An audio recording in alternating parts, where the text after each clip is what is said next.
Como fazer jejum do jeito certo? Será que jejum é para você?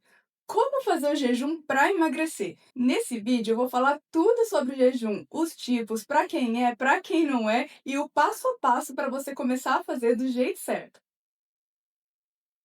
Se você ainda não sabe, o jejum traz diversos benefícios para a nossa saúde. Um deles é ajudar no emagrecimento. Claro que quando feito do jeito certo. Todos os benefícios que eu vou falar aqui é para o jejum que a gente faz do jeitinho certo, como eu vou ensinar nesse vídeo. Então, presta atenção em tudo. Ele ajuda a melhorar o teu intestino, porque ele melhora essa microbiota, aqueles bichinhos que vivem no seu intestino. Ele aumenta as bactérias boas, reduz as bactérias ruins. Ele é bom para você que tem pressão alta, para você que tem colesterol elevado ou triglicerídeo elevado, qualquer problema nas gorduras do teu sangue. Ele ajuda você que tem pré-diabetes ou até mesmo diabetes, né? Mas aí tem que ser muito bem orientado, né? Para não ter hipoglicemia. Ele ajuda também a melhorar o sono e, associado a uma dieta cetogênica, ainda tem benefícios para pessoas com epilepsia e também alguns quadros de transtornos de ansiedade. Olha que maravilha, quanta coisa boa, né? Mas será que é para todo mundo? Não é para todo mundo. Então presta atenção aqui, quem pode, quem não pode fazer jejum. O jejum fisiológico de 12 horas é para todo mundo, independente da condição que você tenha. Eu recomendo a todos que façam esse jejum, que dê esse descanso, né, de metade do seu dia sem alimentos. Não é algo muito difícil de fazer. Se você ainda acha muito difícil, você pode fazer só 10 horas, né, para começar. Eu vou falar mais para frente, né, como que funciona essa progressão. Aí é o seguinte, pessoas que não podem fazer. Se você tem hipotireoidismo não controlado, ou seja, sua tireoide não está funcionando direito, seus exames tireoidianos não estão reguladinhos, você não deve fazer um jejum mais de 12 horas. Você primeiro precisa ajustar os seus hormônios, né, deixar esses exames todos certinhos para que daí você possa fazer. Não é indicado também se você é uma pessoa que está estressada, se você está com o cortisol muito elevado. Como que você vai saber isso? Você pode fazer um exame de sangue para saber, ou se você é aquela pessoa que está muito estressada no trabalho, que está com uma demanda muito grande de coisas a fazer, que dorme muito pouco, que desperta 3 horas da manhã, que sente muita vontade de comer no fim do dia. Amanhã, às vezes, você tá cansado, assim, mas no fim do dia você fica muito desperto. Então, esses são sinais de que você tá com o seu cortisol alterado. Quem tá com cortisol alterado pode prejudicar ainda mais essa questão se fizer um jejum mais prolongado. Então, você primeiro precisa corrigir essa questão aí do seu estresse. Jejum mais prolongado também não é para você que tem uma capacidade digestiva muito limitada, ou seja, se você não consegue comer uma quantidade boa de comida. Por quê? Porque dependendo das horas que você vai ficar sem se alimentar, por exemplo, vamos supor que você vai ficar 18 horas sem comer. São muitas horas sem comer e aí você vai ter poucas horas para você se alimentar. Se você faz um protocolo desse, você não consegue comer bastante alimento na sua janela de alimentação, e você vai acabar comendo um pouquinho, você vai acabar desnutrindo. Você não pode deixar o teu corpo desnutrir. Então, na janela de alimentação, você precisa comer, às vezes, um pouquinho mais, né, para suprir tudo aquilo que você precisa. E se você consegue comer só um pouquinho, talvez fique um pouco mais complicado para você suprir tudo que você precisa. Então, se você não consegue digerir direito os alimentos, você demora para digerir, você come muito pouquinho, talvez o jejum não seja tão interessante. Não é indicado também para aquelas pessoas que estão desnutridas. E desnutridas não quer dizer que é uma pessoa magra, porque muitas pessoas estão comendo tantos alimentos, fast food, e alimentos vazios, né, que tem muita energia e pouco nutriente, que o corpo até tem energia, mas vai faltando nutrientes. Inclusive, a maioria das pessoas que estão acima do peso, né, que estão obesas, elas são desnutridas. Por quê? Porque come uma caloria muito vazia e não nutre o corpo mesmo das vitaminas e dos minerais. É sobre esse tipo de desnutrição que eu tô falando. Quando eu falo desnutrição, às vezes a pessoa acha que é uma pessoa magrinha, né, que tá passando fome. Não é isso. Desnutrição de falta de nutrientes, de vitaminas e minerais que estão naqueles alimentos que a gente saudáveis, né, que a gente deveria comer todos os dias. Então não é para quem tá mesmo gordinho, desnutrido, ou para quem realmente tá com baixo peso, né, tá com um peso muito abaixo do normal. Então, não é recomendado porque você vai acabar perdendo mais peso. Se você tem compulsão alimentar ou uma relação ansiosa com a comida, ou se você busca comida somente pelo prazer de comer, se você tem essa relação com a comida, também não é interessante que você faça o jejum. E claro, mulheres grávidas não podem fazer, e as que estão amamentando somente com orientação bem de perto, tá bom? Existem vários protocolos de jejum, e aqui eu quero que você entenda que eu tô falando de jejum terapêutico, né? O jejum nesse âmbito da dieta, porque jejum não é algo nada novo, né? Existe há séculos, né, nas religiões. Então, Eu não tô falando desse jejum espiritual, eu tô falando agora do jejum como uma terapia, né, como parte de dieta. Por isso que existem protocolos, porque você pode falar: "Ué, mas jejum não é só ficar sem comer?"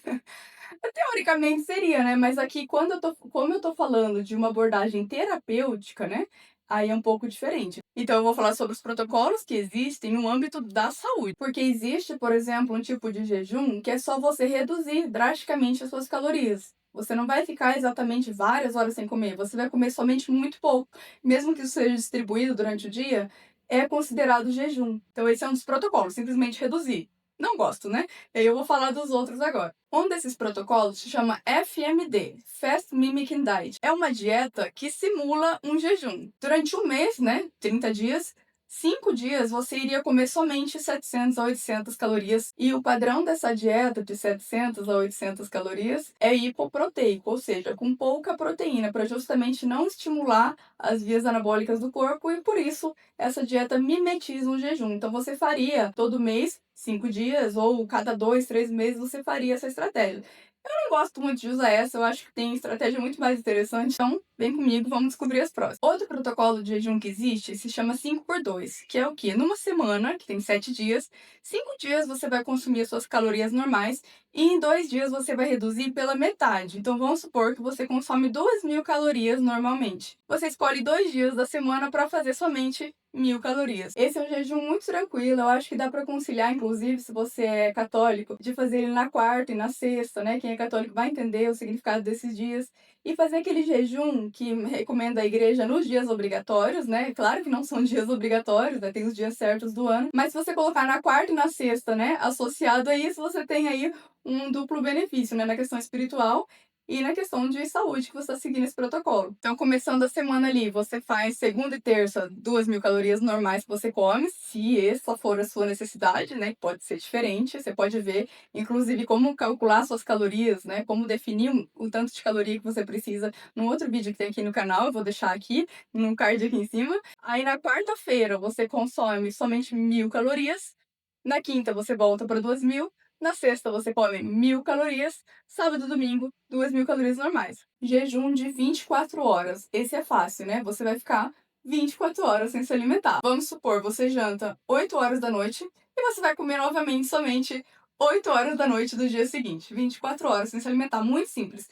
É para todo mundo? Não é para todo mundo. Esse é um tipo de jejum talvez interessante para uma pessoa que está em quimioterapia, para uma pessoa que está com uma desbiose intestinal muito grande, né, para dar essa pausa mesmo no intestino. Olha, é um dia inteiro sem comer. Eu não recomendo realmente que você faça isso sem uma indicação, né, sem uma orientação. Se você é uma pessoa já extremamente acostumada com jejum, se você está muito bem nutrida, você pode pegar esse jejum e fazer uma vez na semana. Mas para a maioria das pessoas que não estão todas reguladinhas, todas nutridas, eu realmente recomendo que você ajuste tudo antes e que você faça isso com acompanhamento, tá bom? Jejum intermitente talvez é o que você mais ouviu falar. É o tipo de jejum intermitente. Você fica períodos se alimentando e períodos sem se alimentar. E isso pode variar bastante os protocolos. O problema só do jejum intermitente, que isso pode não ser um problema se você corrige, é que talvez ele não considere o ciclo circadiano, né? O nosso relógio biológico. Se você, por exemplo, vou ficar 18 horas sem me alimentar, depois vou comer durante 6 horas, depois vou ficar 16 horas sem comer, depois vou comer mais não sei quantas horas, sabe? Isso pode não coincidir com o momento exato do seu dia. Por exemplo, eu não acho legal ficar a manhã inteira, à tarde sem comer, né? Passar o dia sem comer. Eu sempre gosto de encaixar o jejum com o horário do sono e, na verdade, isso acaba entrando num outro protocolo que é o mais indicado, que é o mais ideal, que é o que eu mais gosto,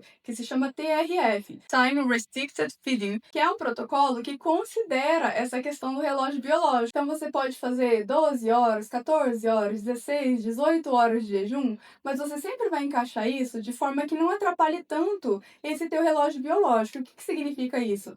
Que você sempre vai procurar adiantar muito mais o teu jantar e fazer a refeição da manhã. Tenta não postergar essa refeição da manhã. Então, quanto mais cedo você comer, mais cedo assim, próximo ao horário que você acordou, 1, 2 horas depois que você acordou, você acorda cedo, né? Se você acorda, se você já tem esse relógio biológico todo bagunçado, aí não faz o menor sentido o que eu tô falando, né?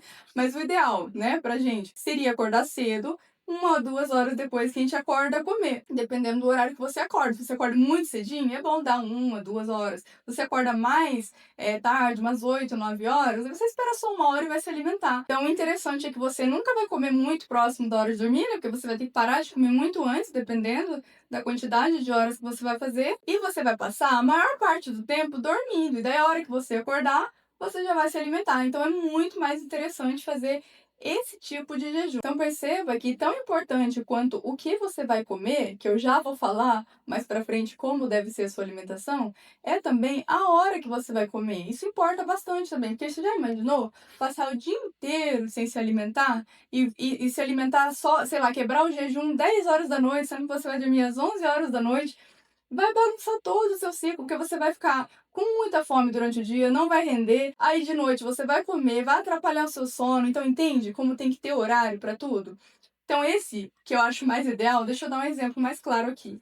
Se você for ficar, por exemplo, 16 horas sem se alimentar, você pode, por exemplo, fazer a tua última refeição 4 horas da tarde, e aí você vai comer somente no outro dia, 8 horas da manhã. Vamos supor que você acorda umas 6, 7 horas, você come 8 horas da manhã. Olha só que interessante. Agora, se você precisa ir para o trabalho muito cedo e precisa comer mais cedo, vamos supor que você vai comer 6 horas da manhã, então você pode parar de comer no dia anterior às 6 horas da tarde. Então, olha que tranquilo, se você jantou 6 horas da tarde, a hora que você for dormir, você já vai estar de barriga vazia, você vai ter um sono muito restaurador, e no outro dia, a hora que você acordar, você já vai comer, não vai sentir aquela fome, vai ter energia pro seu trabalho. Só que assim, é pra você começar a fazer isso do nada? Não. O que eu recomendo é que você faça uma adaptação do seu corpo. Por exemplo, você não vai começar a fazer jejum se a tua vida é uma bagunça ainda, se você come um monte de carboidrato, você vive na Carbolândia, a cada 2, 3 horas está comendo um monte de comida que não presta, se você ainda não come um vegetal, uma fruta, um legume, se você não tem o mínimo de uma alimentação saudável, não adianta você querer fazer jejum,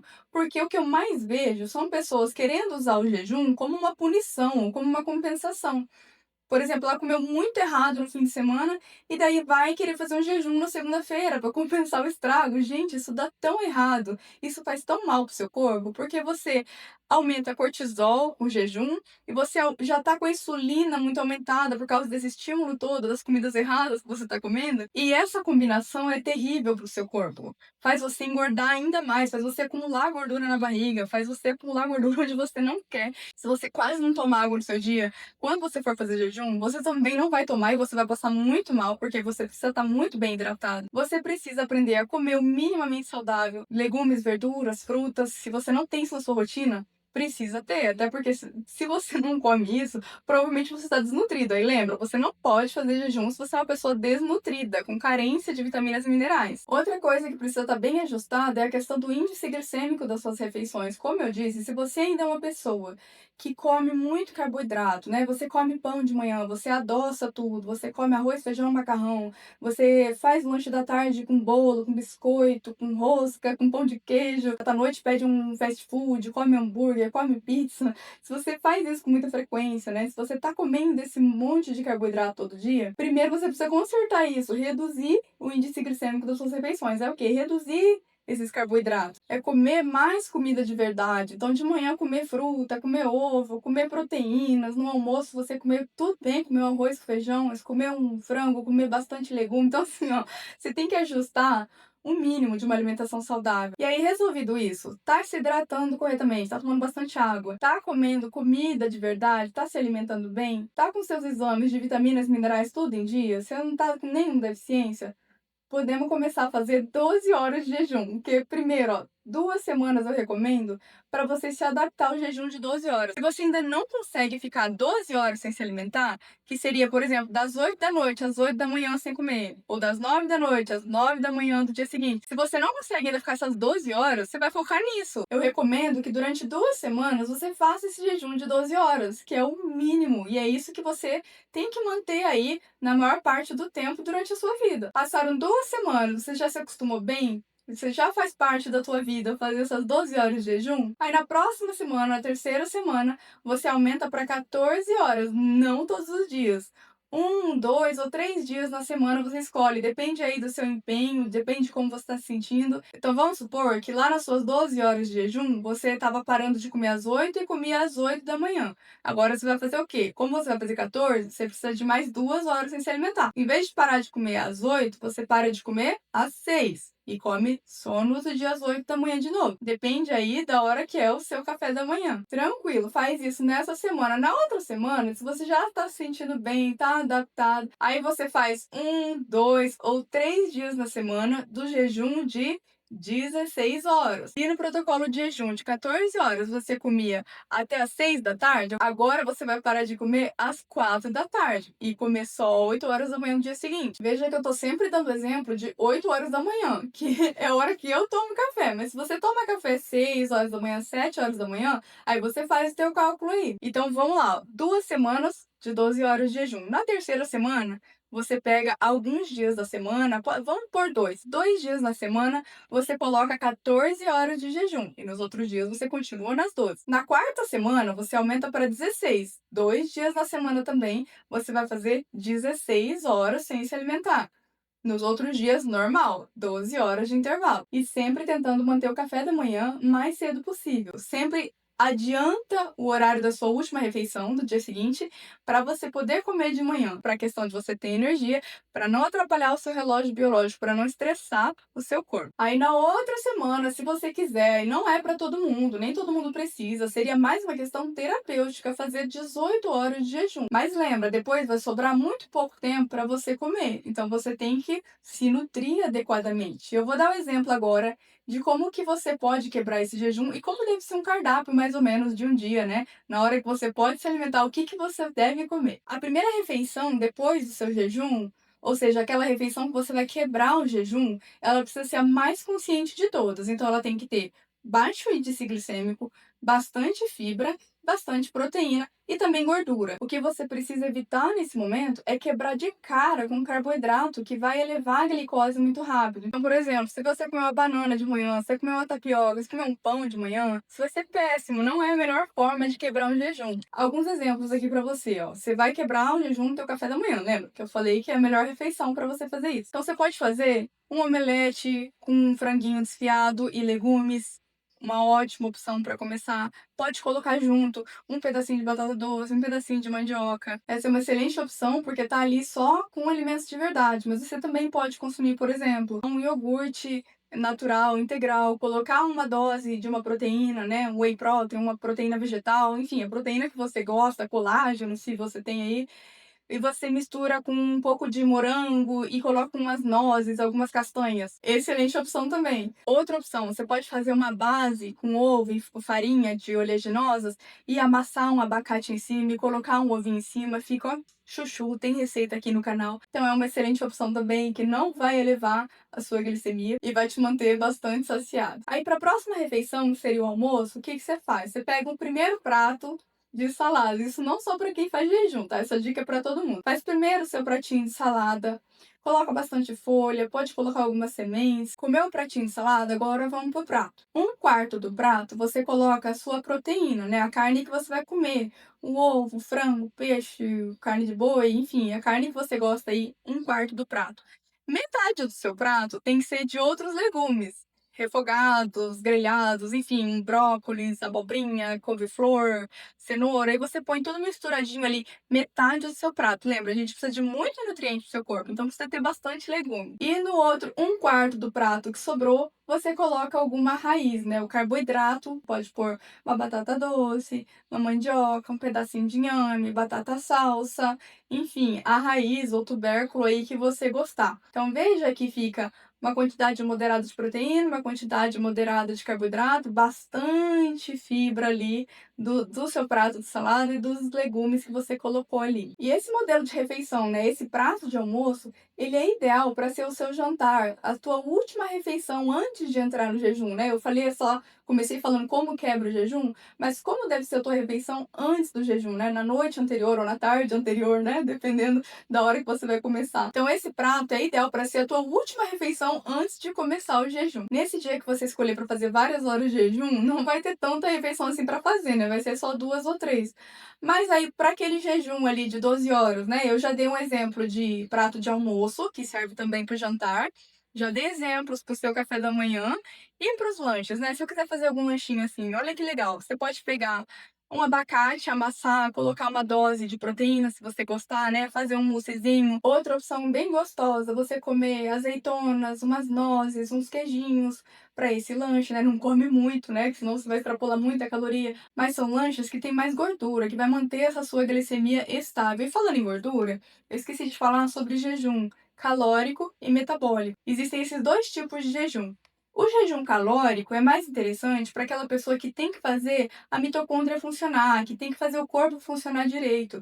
Então, tirar totalmente a caloria é interessante, ou seja, esse período que você vai ficar sem comer, você vai ficar sem comer mesmo. Agora, o jejum metabólico, que é, por exemplo, se você é uma pessoa que está tentando regular a insulina, né? Se você está tentando fazer uma limpeza no fígado, você pode usar esse tipo de jejum que no período que você não está comendo, você pode incluir gorduras. Você pode consumir óleo de coco, azeite de oliva, MCT, né? Tem gente que gosta de fazer aquele café com óleo de coco e manteiga, né? Esse tipo de gordura, ele entra nesse jejum que é só metabólico. Então, às vezes, você vai ter até mais saciedade, mas você vai se manter nesse jejum metabólico. Não tem problema nenhum usar gorduras nesse período. Você só não pode exagerar, obviamente, porque se você está fazendo com o objetivo de emagrecer, você pode extrapolar as calorias. Aí dentro disso vem o que quebra o jejum. Tudo quebra o jejum calórico, tá?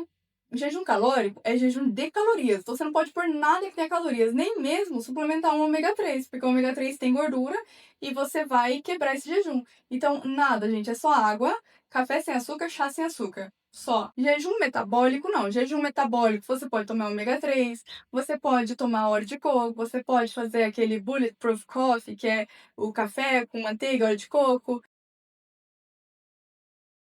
Esses exemplos todos de alimentação que eu dei, ele entra numa dieta de emagrecimento também. Só que é muito importante considerar que mesmo você comendo mais ou menos como eu falei, nos lanchinhos você pode extrapolar um pouco, e isso faz você exceder as calorias e acabar até engordando com o jejum. Para a maioria das pessoas, naturalmente, fazer essas estratégias já emagrece. Agora, se você está fazendo isso e percebe que não emagrece, o que pode estar acontecendo? Às vezes lá no teu lanchinho que você coloca um queijo, que é fácil da gente comer bastante, se você gosta muito de noz, né, de castanhas, se você gosta de azeitonas, você acaba comendo muito. Ou se você é uma pessoa que naturalmente gosta de comer bastante, né, você gosta de se sentir bem saciada, talvez você perca esse controle da quantidade que você está comendo. Ou talvez você coma muitas calorias, né, nessas coisinhas que são saudáveis, mas são calóricas. Então, vamos supor, você come muito abacate, come muita castanha, coloca, faz muito óleo de coco, faz muito aquele bulletproof coffee, você coloca manteiga, óleo de coco, toma café, né, com esse óleo de coco. E o que acontece? Você excede as calorias. Então, se você não quer correr esse risco, você quer fazer extremamente controlado, então você pode ver um vídeo sobre dieta hipocalórica. Como fazer uma dieta hipocalórica, que é o tipo de dieta que você precisa fazer, né? Você precisa aprender a calcular a quantidade que você precisa para depois reduzir a quantidade de calorias que você vai comer no dia para gerar esse déficit para que você emagreça. Então é bem interessante para você que quer ter esse controle mesmo e garantir que você vai emagrecer, você fazer, né, além de fazer jejuns e protocolos, na janela de alimentação, calcular quantas calorias você está consumindo. E para isso você precisa descobrir quantas você precisa e quanto você precisa reduzir. Se você ficou com alguma dúvida, deixa aqui nos comentários que eu respondo, tá bom? Um beijo e até o próximo vídeo.